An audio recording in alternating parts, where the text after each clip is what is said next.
Everybody, मेरा नाम CO Mishra है और बेसिकली मैं क्रिमिनल मैटर को डील करता हूं। तो बीइंग एज एडवोकेट, जो सबसे ज्यादा जो चैलेंजेस जो मुझे आजकल दिख पाता है कि ज्यादातर लोग जो क्रिमिनल जो केसेस होते हैं, क्रिमिनल जो मशीनरी है उसका मिसयूज करते हैं। मिसयूज का मतलब जो चीजें हम लोग देखते हैं कि जैसे प्रेजेंट टाइम में अगर हम क्रिटिकल अप्रोच में इसको थोड़ा देखें, तो अगर सबसे पहले अगर हम डिस्कस करते हैं, जैसे मैट्रिमोनियल डिस्प्यूट है, पति पत्नी के बीच में विवाद है। अगर लोगों के बीच में विवाद होता है तो वो उस विवाद को वो किस क्रिमिनल केसेस में लेके जाते हैं। जैसे पत्नी क्या करती है, पत्नी एक एफआईआर लिखाती है पति के खिलाफ, उसके अपने ससुराली जनों के खिलाफ, मतलब पति के भाई हो गए, उनके फैमिली मेंबर्स के खिलाफ लिखाती है, सास ससुर के खिलाफ लिखाती है, अपने नंद के खिलाफ, सबके खिलाफ लिखाती है जो लोग उस फैमिली में रहते हैं। अगर छोटा मोटा डिस्प्यूट होता तब भी किस नेचर का डिस्प्यूट लिखाती है, एक वही कि ये हमको शादी के बाद से हमको दहेज के लिए परेशान करते हैं, हमारा स्त्री धन छीन के रख लिए हैं और हमको मारते पीटते थे, मार पीट के हमको घर से भगा दिया। इस नेचर का वो एक एक कंप्लेन वो पुलिस के पास देते हैं।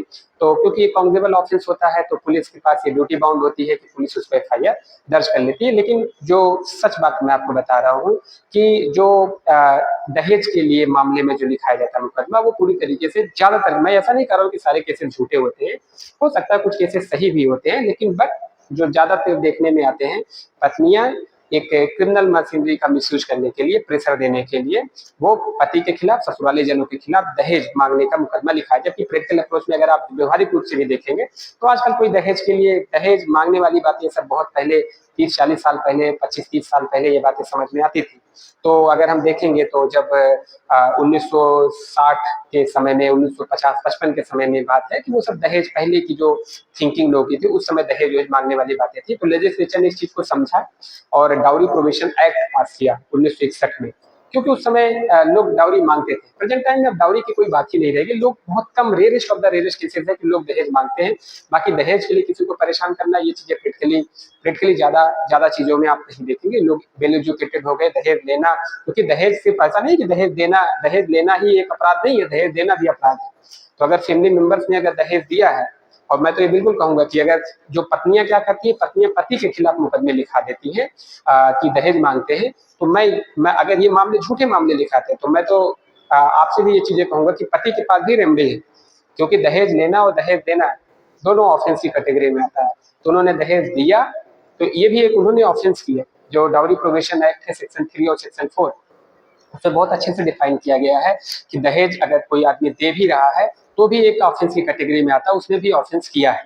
तो दहेज कोई आदमी लिया है तो भी ऑफेंस है। तो पत्नियां जो हैं वो अगर पति और ससुराली जनों के खिलाफ की दहेज मांग रहे हैं, इसके लिए लिखाए हैं। तो और वो जनरली अपने पिटीशन में ये चीजें लिखते भी हैं कि हमारे शादी में ये चीजें दिया गया, तो अब उन्होंने दहेज दिया, इसके लिए भी ऑफेंस किया गया, तो काउंटर केस किया जा सकता है। लेकिन जो मेन मुद्दा है कि पत्नियां सबसे ज्यादा क्रिमिनल मशीनरी का मिसयूज करने के लिए, प्रेशर देने के लिए पति और ससुराली जनों के खिलाफ जो दहेज मांगने के संबंध में मुकदमा दर्ज करते हैं। जो मुकदमा दर्ज होता है वो आईपीसी का पहले देखेंगे तो आईपीसी के जो सेक्शन है 498A था। अगर वो अपने पिटीशन में, एप्लीकेशन में लिखती है कि उन्होंने मारा पीटा तो 323 का ऑफेंस हो गया, या फिर गाली गलौज देते थे तो 504 आईपीसी में ऑफेंस हो गया, धमकी देना ये 506 ऑफेंस में हो गया, उन्होंने उसका स्त्री धन छीन लिया तो ये 406 की कैटेगरी में पहले की बात में आता था। बीएनएस आने के बाद और डाउरी प्रोविजन एक्ट में सेक्शन 3 और सेक्शन 4 में मुकदमा दर्ज हो जाता था। आईपीसी के बारे में बात करते हैं। बीएनएस आने के बाद जो 498A का जो सेक्शन था वो चेंज होके आपके सेक्शन 85 में आ गया है, 85 बीएनएस में आ गया है। जो 323 आईपीसी के ऑफेंसेस थे वो 115(2) में आ गए हैं। 504 आईपीसी के जो ऑफेंस थे गाली गलौज वाले थे वो चेंज होकर 352 बीएनएस में हो गए हैं। और जो धमकी देने वाली बातें आती थी 506 आईपीसी में, अब प्रेजेंट टाइम में 351(3) में आ गई है। और 406 से के जो ऑफेंसेस थे वो भी आपके बीएनएस में इसके बारे में प्रोविजन दिया गया। तो ये सारी चीजें क्या है कि पत्नियां पति के खिलाफ और उसके ससुराले जनों के खिलाफ सबसे ज्यादा जो मिसयूज है क्रिमिनल मशीनरी का वो यही। तो और भी क्या केसेस अगर आप देखते हैं, सिर्फ इतना ही मुकदमा नहीं लिखाती पत्नियां। डोमेस्टिक वायलेंस एक एक्ट है, घरेलू हिंसा, उसका भी मुकदमा वो कराती है। वो जो फैमिली मेंबर्स जितने लोग हैं सबके खिलाफ लिखाती है। वैसे घरेलू हिंसा लोग पति के और ससुराली जनों के खिलाफ जब पत्नी लिखाती है तो क्योंकि कोर्ट में वो मजिस्ट्रेट के पास वो petition section 12 domestic violence act में फाइल किया जाता है। तो लेकिन सेंस ऐसा है कि वो एक सिविल नेचर का डिस्प्यूट होता है, उसमें बहुत रेयरेस्ट केस है जब कोर्ट उसमें किसी को अरेस्ट करके जेल भेज सकती है। तो सिविल नेचर का प्योरली ज्यादातर आप उसको समझने के लिए मानिए उसमें बेल नहीं कराना होता है, वो सिविल नेचर का केसेस होता है। बाद में जब अगर आप कोर्ट के आर्डर को नहीं फॉलो करेंगे तब उसमें क्रिमिनल मशीनरी में है कि अरेस्ट करने का प्रोविजन है, बाकी कोई ओपन ओपन से समझने वाली बात है। तो डोमेस्टिक वायलेंस के जो केसेस हैं, जो पत्नियां लिखाती है पूरे फैमिली मेंबर, वो भी एक मिसयूज भी है, नंद के खिलाफ, सास ससुर के खिलाफ, उसके रिलेटिव के खिलाफ। तो क्योंकि हमारे यहाँ ये घरेलू हिंसा कर रहे हैं, हमको परेशान कर रहे हैं, तो उसमें घरेलू हिंसा डोमेस्टिक वायलेंस एक्ट 2005 कानून ने पास किया है महिलाओं के लिए, तो इसका भी मिसयूज है जो ज्यादातर देखा जाता है। मैं ऐसा नहीं कह रहा हूँ कि सारे केसेस झूठे होते हैं, लेकिन प्रेशर बनाने के लिए मैलाफाइड इंटेंशन से झूठे फैक्ट के साथ मुकदमे ज्यादातर कोर्ट में देना लोग प्रेजेंट टाइम में आप देखेंगे तो नंबर ऑफ केसेस जो है वो ज्यादातर झूठे केसेस ही हैं। अच्छा, लोग झूठे केसेस दर्ज क्यों कराते हैं, मतलब क्रिमिनल मशीनरी का यूज क्यों करते हैं, उसका बहुत बड़ा रीजन है। किसी के खिलाफ अगर एफआईआर दर्ज हो गई तो एफआईआर अगर काग्निजेबल ऑफेंस ऑफेंस दिया तो पुलिस ने एफआईआर दर्ज किया तो पुलिस पूरी जांच करके चार्जशीट लगाती है। चार्जशीट के बनने के बाद आप उसका पूरा ट्रायल चलेगा। जब तक पूरा ट्रायल का मतलब वो पर्सन आएगा अपने कोर्ट पे बेल कराएगा। बेल कराने के बाद फिर वो जब तक पूरा उसका जजमेंट नहीं हो जाएगा या फिर जब तक वो मुकदमा खत्म नहीं हो जाएगा तब तक उसको फेस करना पड़ेगा। जो प्रोसेस है, जो क्रिमिनल प्रोसेस है, वो प्रोसेस ही एक पनिशमेंट है। आएगा आदमी, बेल कराएगा हर डेट पे कोर्ट के सामने, और क्रिमिनल केसेस ज्यादा समय तक, लंबे समय तक चलते हैं। जब तक मुकदमा चलता रहता है तब तक जो क्रिमिनल केसेस में है कि हर डेट पे एक्यूज पर्सन या तो पर्सनल अपीयर रहे या फिर अपने एडवोकेट के माध्यम से अपीयर रहे, तो जब तक मुकदमा खत्म नहीं हो जाता तो वो फाइनेंशियली, क्योंकि एडवोकेट को उसको फीस देनी होती है, अपना टाइम एफर्ट लगा के कोर्ट में आना होता है, ये सब चीजें एक तरीके से उसको बहुत सॉल्व, ये सब चीजें ऐसा नहीं कि तुरंत खत्म हो जाता है, ये बहुत लंबे समय तक चलता है, उसका प्रोसेस ही यही है। तो बहुत लंबे समय तक तो मेंटली फाइनेंशियली जो होता है, अगर किसी के अगेंस्ट में एफआईआर दर्ज हो जाती है और पुलिस ने चार्जशीट फाइल कर दिया है, कोर्ट में अगर मुकदमा चल रहा है, तो एक लंबा समय होता है और लंबे समय में वो मेंटली और अपना टाइम एफर्ट लगाता है। तो एक प्रोसेस ही, एक तरीके से मेरा ये मानना है कि जो क्रिमिनल का जो जो ट्रायल है वो एक प्रोसेस ही जो उसका है वो भी एक पनिशमेंट है, और इसीलिए क्रिमिनल मशीनरी का सबसे ज्यादा मिसयूज जो महिलाएं हैं वो अपने पति और रिलेटिव के खिलाफ इसका करती हैं। और क्या चीजें हम देखते हैं प्रेजेंट टाइम में, देखेंगे पास्को एक्ट अगर आप देखेंगे, सबसे ज्यादा मिसयूज अगर कोई कर पा रहा है तो पास्को एक्ट का भी मिसयूज कोर्ट के सामने आता है।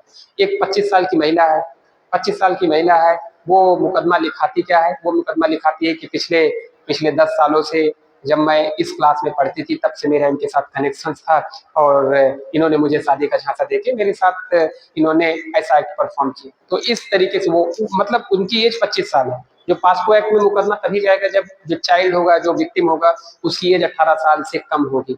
तो अपने आप को, उसकी उम्र 25 साल है लेकिन वो पास्को एक्ट में उस मुकदमे को कन्वर्ट करने के लिए वो चीजें क्या करते हैं, बताते हैं कि पिछले 10 साल पहले से मेरे साथ इनके कनेक्शन है और इन्होंने मेरे साथ इस तरीके का कंडक्ट किया। तो पास्को एक्ट क्योंकि एक सीरियस नेचर का ऑफेंस होता है और इसमें ग्रेविटी ऑफ द ऑफेंसेस ज्यादा होती है, स्पेशल कोर्ट इसके लिए बनाई है। और पास्को एक्ट थोड़ा स्ट्रिक्ट एक्ट होता है, इसमें प्रिजम्पशन ये है कि कुछ पर्सन ने ऑफेंस किया है, तो ढेर सारी चीजें पास्को एक्ट को गंभीर बनाती है, इसमें सजा भी ज्यादा है। तो लेकिन जो अगर दो लोगों के बीच में विवाद है, बॉयफ्रेंड और गर्लफ्रेंड के बीच का विवाद है, तो इस विवाद को वो पास्को एक्ट में लेके आएंगे। और प्रेजेंट टाइम में और भी चीजें देखते हैं, भाई भाई में सिविल नेचर का डिस्प्यूट है, जमीनी विवाद है। अच्छा, दो लोगों में लड़ाई झगड़ा मारपीट हुई, दो लोगों में, अगर उसमें नाबालिग बच्चे बच्चियां हैं तो लड़ाई झगड़ा हुई जमीन के लिए या सामान के लेन देन के लिए, लेकिन उसमें क्या है, उन्होंने दिखा दिया कि इन बच्चों के साथ इन्होंने क्या किया, सेक्सुअल एक्ट किया, जबकि ऐसी कोई बात नहीं। जो जो नेचर था वो लड़ाई झगड़ा का नेचर था, गाली गलौज दिया गया, मारपीट कर दिया गया, लेकिन क्योंकि वो बच्चे थे, तो बच्चे अगर उनकी उम्र 18 साल से कम है तो क्या किया जाता है, मुकदमे जो पास्को में लिखा दिया जाता है कि ये आए, इन्होंने गाली गलौज दिया, धमकी दिया, बच्चों के साथ इन्होंने मिसबिहेवियर किया, और इसलिए वो मुकदमे पास्को में कन्वर्ट कराते हुए उसका ट्रायल फेस कराते हैं। तो ये भी सबसे ज्यादा देखा जाएगा, तो मिसयूज है इसका, डेफिनेटली इसका बात का मिसयूज है, और सबसे ज्यादा चीजें कोर्ट के सामने देखने में आती है क्योंकि एक स्पेशल एक्ट है और इसमें पनिशमेंट के ज्यादा चांसेस हैं। और बहुत ये बातें नहीं वैसे कहनी चाहिए, लेकिन जजेस भी जो चीजें हैं पास्को एक्ट में, अगर देखा जाएगा तो जजेस भी, क्योंकि ग्रीवियस नेचर के ऑफेंस किसी के अगेंस्ट में एलिगेशन लगते हैं तो ज्यादातर रिलीफ, अगर 3/4 पास्को के हैं तो रिलीफ बहुत ही रेयरेस्ट के चांसेस होते हैं कि आपको रिलीफ मिलती है। तो क्योंकि सेशन ट्रायल केस है और मजिस्ट्रेट स्पेशल एक्ट बनाया गया है, ट्रायल जल्दी होना है और ढेर सारी फैसिलिटीज विक्टिम के लिए बनाई गई है। तो इन सब चीजों के कारण अगर कोई पर्सन इनोसेंट हो, उसके अगेंस्ट में अगर झूठा पासपों का मुकदमा लगाया जाता है, तो मैं तो ये भी बात बता रहा हूँ कि भले झूठा मुकदमा है, लेकिन अगर आपने अच्छे से डिफेंस नहीं किया तब भी आपको सजा हो जाएगी। तो क्लियर बात है, भले क्योंकि कोर्ट सेंटिमेंटल पे नहीं देखती, कोर्ट जो एविडेंसेस होती है उसको देखती है। तो किसी के अगेंस्ट में अगर कोई भी मुकदमा है, इवन दैट जो मैंने इसके पहले मिसयूज के बारे में बात किया, डाउरी वाला मामले में मानता हूँ कि झूठा मुकदमा, बट आपको अगर क्रिमिनल केस आपके अगेंस्ट में रनिंग कर रहा है तो आपको एक अच्छा डिफेंस लॉयर करना ही पड़ेगा, जो आपकी बातों को कोर्ट में सही मोड मैनर से कोर्ट के सामने लाए और अपनी बात को कोर्ट के सामने प्रोड्यूस करे, जिससे आपको इनोसेंट, आप अपने आप को इनोसेंट प्रूव कर पाए। अगर आप सक्सीड नहीं होते, ऐसा नहीं कर पाते, भले आप निर्दोष हैं, लेकिन बट आपको पनिशमेंट हो जाएगा। इसीलिए आपको डेफिनेटली, आपके पास छोटा मुकदमा हो, छोटा मुकदमा मतलब आपके पास छोटा मुकदमा हो या बड़ा मुकदमा, अगर क्रिमिनल केस आपके केस में चल रहा है तो डेफिनेटली आपको ट्रायल कोर्ट में सबसे अच्छा वकील ही करना चाहिए, जिससे सही क्रॉस एग्जामिनेशन हो पाए, कोर्ट के सामने सही बातें आ पाए और आपकी बातें कोर्ट के रिकॉर्ड पे आ पाए और आपको रिलीफ मिलता है। अगर आप नहीं ऐसा हो पाते, भले आप इनोसेंट हैं, फिर भी आपको उसमें पनिशमेंट दिया जा सकता है। तो मैंने आपको बताया कि डाउरी से रिलेटेड मामले, पति पत्नी के बीच के मामले जो है उसका मिसयूज है, उसके लिए दहेज वाला मामला मुकदमा लिखाया जाता है, घरेलू हिंसा वाला मुकदमा लिखाया जाता है। और तीसरी चीजें मैंने पास्को एक्ट के बारे में बताया कि उनकी उम्र भले है, बच्चों में दो परिवार के बीच में नाली विवाद है, मकान को लेकर विवाद है, सिविल नेचर का डिस्प्यूट, उसको भी क्रिमिनल कलर देके पास्को को उसमें इंटरफेयर करा के पास्को को इन्वॉल्व करने के लिए बच्चों के साथ दिखाते हैं कि बच्चों के साथ गलत काम किया गया, करने की कोशिश किया गया, तभी वो पास्को में आए। तो ये भी पूरी तरीके से मिसयूज है। तीसरी चीज, अगर तीसरा एक्ट देखा जाएगा तो SC/ST एक्ट देखा जाएगा। SC/ST एक्ट का भी प्रेजेंट टाइम में सबसे ज्यादा मिसयूज है। ला ने इसके लिए लेजिस्लेशन, इसमें पैसा मिलता है। अगर कोई कंप्लेनेंट है, अगर उसने विक्टिम है जो SC/ST में, उसको स्टेट गवर्नमेंट पैसा देती है और पैसा बड़े अमाउंट में देती है, 1.5 लाख रुपए से 8.5 लाख रुपए, इतना पैसा आपको मिलता है। और ढेर सारी ऐसे केसेस न्यूज़पेपर में आए थे कि एक किसी के कोई SC/ST कम्युनिटी से बिलोंग करता है, वो अपने घर के बच्चों की शादी वही मुकदमा लिखा लिखा के करता है। ये बिल्कुल, और बाद में वो लोग सुलह कर लेते थे, मुकदमा लिखा दी क्योंकि पैसा उनको मिल गया, बाद में पैसा स्टेट गवर्नमेंट ने भी दिया, बाद में क्योंकि मुकदमा झूठा था, बाद में ट्रायल हो रहा था, ट्रायल में हॉस्टाइल हो गए या फिर हाई कोर्ट से कंप्रोमाइज कर लिए। प्रेजेंट टाइम में तो ऐसे हाई कोर्ट ने चीजें कहा कि अगर सुलह हो गया है तो डेफिनेटली आपको क्या करना होगा, आपको वो जो गवर्नमेंट से जो पैसा मिला उसको रिफंड करना है। लेकिन फिर भी देखा जाएगा तो वो पैसा स्टेट गवर्नमेंट से भी लिए हैं और जो सुलह के नाम पे भी लिए, क्योंकि मुकदमा झूठा है। SC/ST एक्ट का भी सबसे ज्यादा मिसयूज है। देखिए क्लियर बात क्या है कि SC/ST एक्ट में ये चीजें हैं कि अगर कोई एप्लीकेशन दिया जाता है तो उसमें FIR लिखना मैंडेटरी है और उसमें समाज कल्याण की तरफ से उसको पैसा ही मिलता है। लेकिन SC/ST एक्ट को बहुत ब्रॉड लेवल से समझने वाली बात है कि SC/ST एक्ट तभी अप्लीकेबल होगा कि अगर कोई, जैसे सपोज दैट यक्स पर्सन है, उसने उसने एक SC/ST एक्ट कम्युनिटी के मेंबर के साथ कोई गाली गलौज किया, मारपीट किया, तो सिर्फ मारपीट गाली गलौज किया तो ठीक है, तो ये IPC या BNS के सेक्शंस में जाएगा। लेकिन अगर उसने ये जानने के लिए उसके साथ मारपीट किया, लड़ाई झगड़ा किया या फिर उसके साथ गलत काम किया, उसको मारा पीटा, क्योंकि वो SC/ST कम्युनिटी का था, इसीलिए उसने लड़ाई झगड़ा मारपीट किया या उसके साथ गलत काम किया, तब वो SC/ST का इंग्रेडिएंट्स अट्रैक्ट होते हैं, नहीं तो नहीं होते। बट आज एक SC कास्ट का आदमी है, एक जनरल कैटेगरी का आदमी है या OBC कैटेगरी का आदमी है, उसने उसके साथ लड़ाई झगड़ा मतलब गाली गलौज दे दिया, तो उसने गाली गलौज दे दिया, तो वो सिर्फ ज्यादा से ज्यादा लड़ाई झगड़े मारपीट का ही मुकदमा होना चाहिए। लेकिन क्योंकि वो SC कम्युनिटी का था, इसीलिए SC/ST, जबकि वो कोर्ट में सक्सीड नहीं होता है। एट लास्ट जब आप देखते हैं बाद में कोर्ट जजमेंट भी पास करती है तो SC/ST केस में एक्विटल कर देती है, क्योंकि SC/ST केस में किसी को सजा देने के लिए ये चीजें प्रोसिक्यूशन को एस्टेब्लिश करना पड़ेगा कि जो ऑफेंस हुआ वो इसीलिए हुआ क्योंकि वो SC/ST कम्युनिटी से बिलोंग करता था। तो SC/ST का भी मिसयूज है। देखा जाएगा तो सबसे ज्यादा मिसयूज जो प्रैक्टिकल अप्रोच में जो मैं डेली बेसिस पे कोर्ट में देखता हूँ वो यही है। और क्या केसेस अगर आप देखेंगे, किसी एक्ट का सबसे ज्यादा मिसयूज आप देखेंगे, पुलिस भी ढेर सारे एक्ट का मिसयूज करती है, ऐसा नहीं है। पहले तो हम देखेंगे, पहले NDPS कोई आदमी बहुत पुलिस के खिलाफ ढेर सारा कंप्लेन कर रहा है या फिर पुलिस उसकी अच्छी बन नहीं रही है, तो पुलिस उसको चालान कर देती थी उसके पास 1 किलो गांजा दिखा के। तो NDPS के एक्ट भी, पुलिस भी ऐसा नहीं है, पुलिस भी NDPS एक्ट में उसका चालान कर दी, या फिर उसके पास से चाकू दिखा के उसका चालान कर दी तो 4/25 आर्म्स एक्ट हो गया, या उसके पास से पिस्टल दिखा दी तो 3/25 आर्म्स एक्ट हो गया। मतलब आर्म्स एक्ट में चालान कर दी पुलिस, या फिर पुलिस ने इसमें चालान कर दिया, आपका NDPS में चालान कर दिया, क्योंकि इसमें कंप्लेंट पुलिस ही होती है।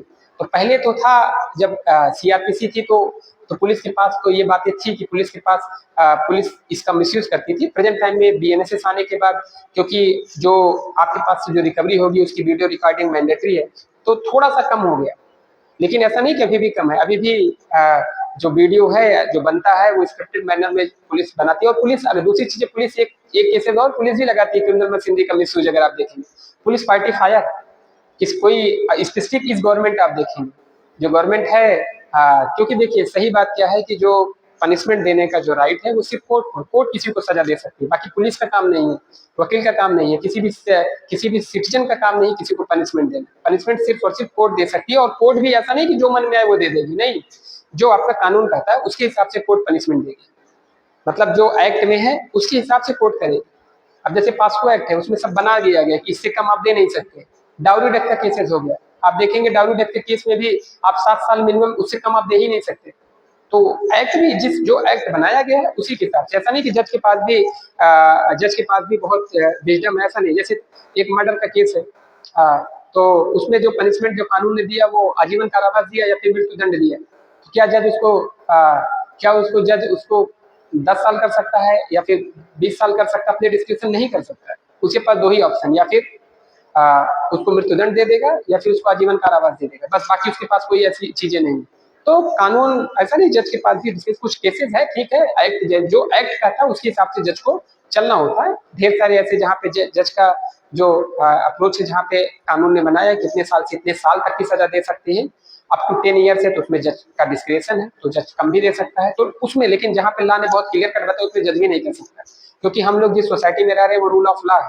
यहाँ पे हर एक सिटीजन को, जितने भी सिटीजन है भारत के, उनको कानून के हिसाब से चलना हो। तो मैंने क्रिमिनल जो मशीनरी है उसके जो मिसयूज के बारे में जो बातें बताई वो मैंने आपको डाउरी वाली बातें बता दिया।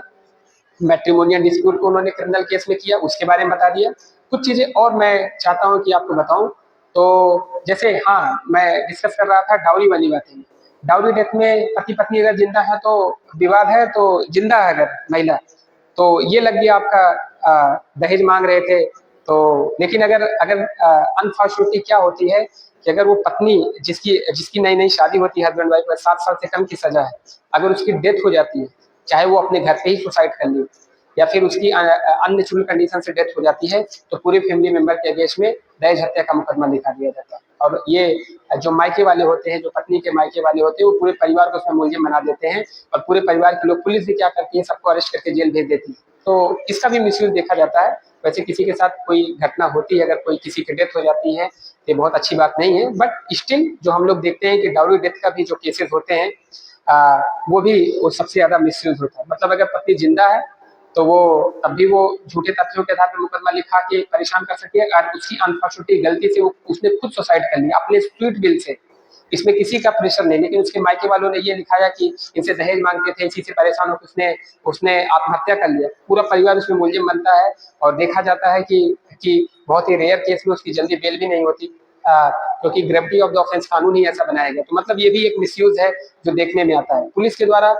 जो मैंने आपको बताया, पुलिस के द्वारा भी क्रिमिनल मशीनरी का मिसयूज करने के चांसेस ज्यादा है। और जो होता है, जैसे जो इनकाउंटर वाले केसेस है, मैंने इनकाउंटर के बारे में बताया, हाफ इनकाउंटर जो पुलिस करती है। सही से क्या बातें हैं कि जैसे किसी के अगेंस्ट में कोई सेंसिटिव मामला हो गया, किसी ने किसी का मान लीजिए मर्डर कर दिया, कोई बहुत बड़ी छिनैती कर दिया, तो आप देखेंगे प्रेजेंट टाइम में वो भी पिछले पिछले 1 साल से आप देखेंगे जो चीजें दिखने में आती है कि जब पुलिस उसको अरेस्ट करती है तो बोनस में एक मुकदमा लिखाती है, उसके पैर में गोली मारेगी, या फिर अगर वो बहुत बड़ा मुलजिम है तो उसका इनकाउंटर ही कर देगी। तो सही सही देखा जाएगा प्रैक्टिकली ये रूल ऑफ लॉ के हिसाब से नहीं है। वैसे ऑनरेबल हाई कोर्ट ने भी इसके बारे में पुलिस के इस एक्ट के बारे में हाई कोर्ट ने भी इसके बारे में निंदा की, और ये गलत काम है भी, इसको किसी को प्रमोट नहीं करना चाहिए। In person being as advocate I also मैं भी इसके फेवर में नहीं हूँ, बिल्कुल इसका विरोध होना चाहिए। और पुलिस वाले ये चीजें जो करते हैं वो बिल्कुल गलत कर रहे हैं, इसके बारे में एफआईआर लिखाना चाहिए।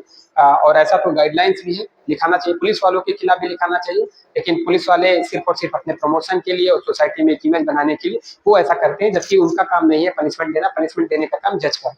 तो दिखाएंगे कि एक छोटा सा, और उसके बाद में एक वीडियो बना के उसको भेजते हैं, सब स्क्रिप्टेड रहता है। लेकिन अनफॉर्चुनेटली क्या है कि सही क्या है कि जैसे एलिगेशन है कोर्ट में, मेरा ये मानना है कि अगर किसी पर्सन के साथ इनजस्टिस हुआ है, अगर फेक इनकाउंटर हुआ है, तो फेक इनकाउंटर है तो आप उसके बारे में क्रिमिनल केस करिए, एक एफआईआर दर्ज कराइए, दर्ज कराने के बाद उसमें जस्टिस पाइए। एक्चुअली क्या है कि इस गवर्नमेंट में ये सुनने में भले आया कि सबका इनकाउंटर, लेकिन किसी पर्टिकुलर मैं भी कई ट्रायल ऐसे देख रहा हूँ जिसमें हाफ इनकाउंटर की चीजें हैं, ढेर सारी चीजें मेरे द्वारा क्लाइंट से पूछा भी है, उसने बताया भी कि मुझे पकड़े, मेरे पैर में उन्होंने बोरा बांधा, उसमें पानी डाला और बहुत क्लोज से उन्होंने किया। बाद में मैंने उनसे कहा कि आप मुकदमा क्यों नहीं लिखाते, तो सिर्फ अपनी गरीबी के कारण या फिर अपने पुलिस के प्रेशर से। वैसे सही बात है भाई कि अगर आप जो डिफेंस लॉयर होते हैं वो बहुत ऐसा नहीं, डिफेंस लॉयर वो उनकी जो लड़ाई होती है वो पूरी स्टेट से लड़ रहे हैं। ऐसा नहीं, देखिए अगर किसी के अगेंस्ट में क्रिमिनल केस दर्ज होता है, अगर कोई एडवोकेट जो आपको डिफेंस कर रहा है तो वो डिफेंस देखा जाएगा ब्रॉड लेवल पे तो पुलिस के अगेंस्ट में कर रहा है, सरकारी वकील है, उसके पास पूरी इन्वेस्टिगेशन एजेंसीज है, वो एटलीस्ट स्टेट है, स्टेट के अगेंस्ट में डिफेंस करना बहुत बड़ी अचीवमेंट है। तो इन सब चीजों के कारण वही लोग कर पाते हैं जिनके पास एक विल पावर होती है, डेडिकेशन होती है और जो फाइनेंशियली स्ट्रांग भी होती है। सही सी बात है वो आपको बता रहे हैं। जो बहुत गरीब, ठीक है नालसा बनाया गया, डिस्ट्रिक्ट लीगल सर्विस अथॉरिटी बनाई गई है, स्टेट गवर्नमेंट ने हर एक पर्सन को फंडामेंटल राइट है एक्सेस टू जस्टिस, न्याय मिले, फ्री में मिले, ये सबका है, लेकिन प्रैक्टिकल अप्रोच में जस्टिस उसी को मिल पाता है जो फाइनेंशियली साउंड होता है, जिसकी पहुंच अच्छी होती है, जिसके पास अच्छे वकील होते हैं, जिसके कनेक्शन अच्छे होते हैं। सही बात ही है।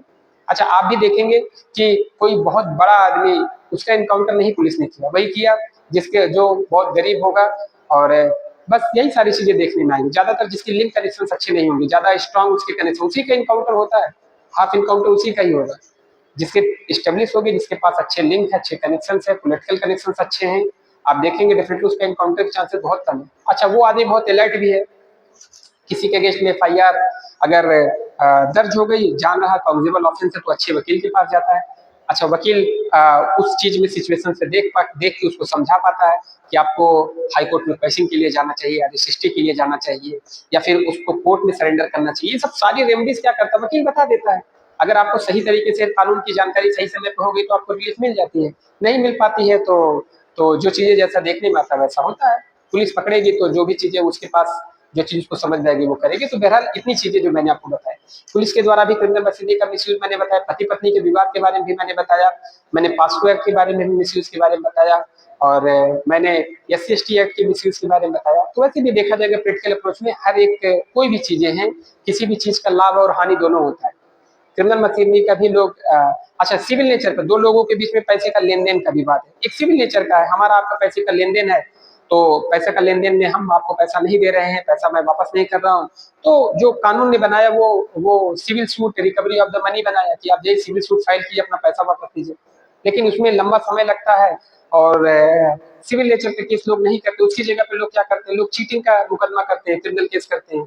जो पहले आईपीसी में देखेंगे 406 आईपीसी में था या 420, वैसे 406 और 420 एक साथ नहीं लग सकते, चीटिंग का मुकदमा करते हैं कि उन्होंने आए, हमको गाली गलौज दिए, धमकी दिए, उन्होंने उसको क्रिमिनल कलर दिया। वैसे ऑनरेबल अपेक्स कोर्ट ने और हाई कोर्ट ने समय समय पे हमेशा इस चीज को बताया है कि क्रिमिनल, अगर किसी के बीच में सिविल नेचर का डिस्प्यूट है तो आप उसको क्रिमिनल कलर को, कोर्ट को क्या करना चाहिए, उसको प्रमोट नहीं करना चाहिए, उसको रोकना चाहिए। लेकिन फिर भी देखा जाएगा तो लोग इसका करते हैं। अच्छा, क्रिमिनल मशीनरी लोग मुकदमा क्रिमिनल में क्यों करते हैं, क्योंकि क्रिमिनल में जेल होती है भाई, किसी आदमी को सिविल दो लोगों के विवाद में, सिविल मुकदमे में किसी को प्रेशर नहीं होता पार्टीज को ज्यादा।